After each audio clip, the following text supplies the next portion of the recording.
Your chapter has chosen you for the very important job of selecting the new Idaho FCCLA Executive Council or State Officer team. During our State Leadership Conference, or SLC, you must attend all voting delegate meetings and pay close attention to the candidates' speeches and other activities.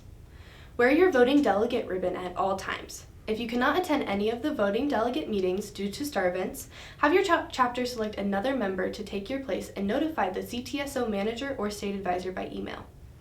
Before SLC, familiarize yourself with the Knowledge Bowl questions so you can determine each candidate's knowledge. You should also prepare 2 leadership-related questions to ask the candidates. The voting delegate session and state officer candidate speeches will be from 3:30 to 5 p.m. on Wednesday, April 6th.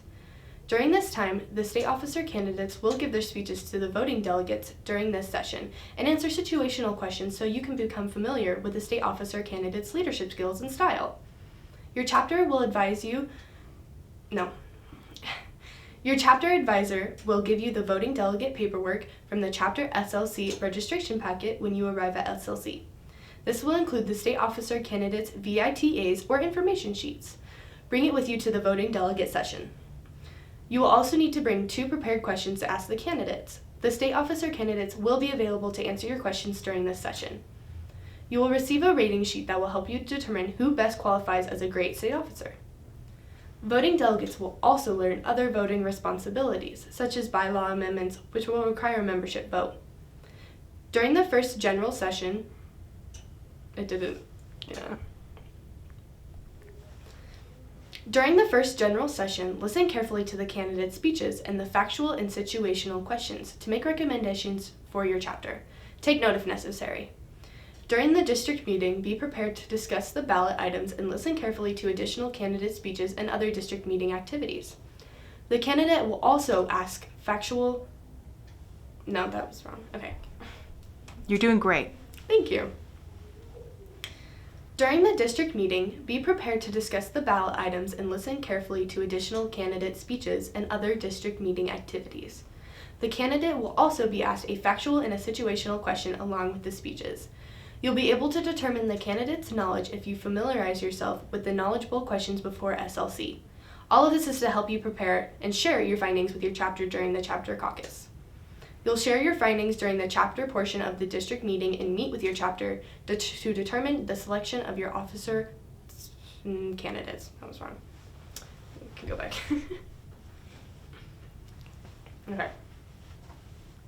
You'll share your findings during the chapter portion of the district meeting and meet with your chapter to determine your selection of state officer candidates and make decisions on other ballot items as a chapter. Your input from the information that you have heard throughout the day will help your chapter decide. Your responsibility is to vote according to your chapter selection.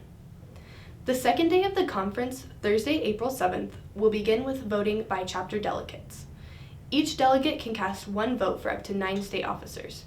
The 9 positions available to be filled are President, First Vice President, Vice President of Development, Vice President of Parliamentary Law, Vice President of Finance, Vice President of Programs, Vice President of Competitive Events, Vice President of Membership, and Vice President of Public Relations. You will also make your selection on any bylaw amendments on the ballot. During the district meeting, report on the information that you have received, such as bylaw amendments, and listen to the candidate presentations that may take place during this district meeting. Individual chapters are to caucus and give their vote to the chapter voting delegate. You'll complete the ballot during this session. Remember to check the conference program and report to the voting room at the designated time.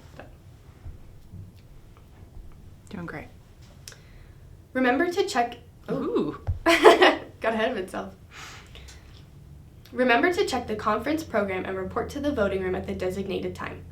Voting delegates will sign in and vote for 9 candidates for the ballots to be valid. If there is less than 9... I jumped ahead. Ooh, why are you being janky? Okay. Remember to check the conference program and report to the voting room at the designated time.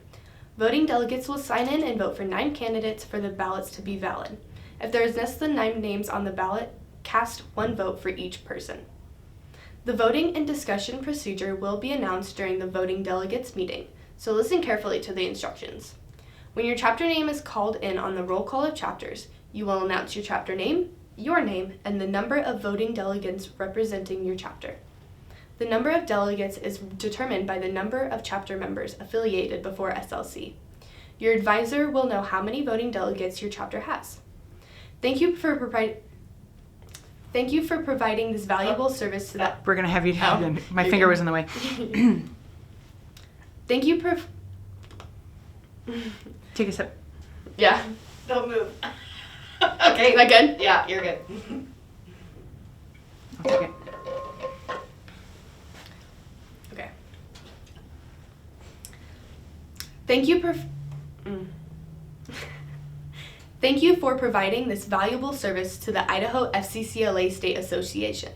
Please contact Teresa Gallus, State Advisor, or Lisa Casa, Interim FCCLA Manager and CTSO Leadership Assistant Director, if you need any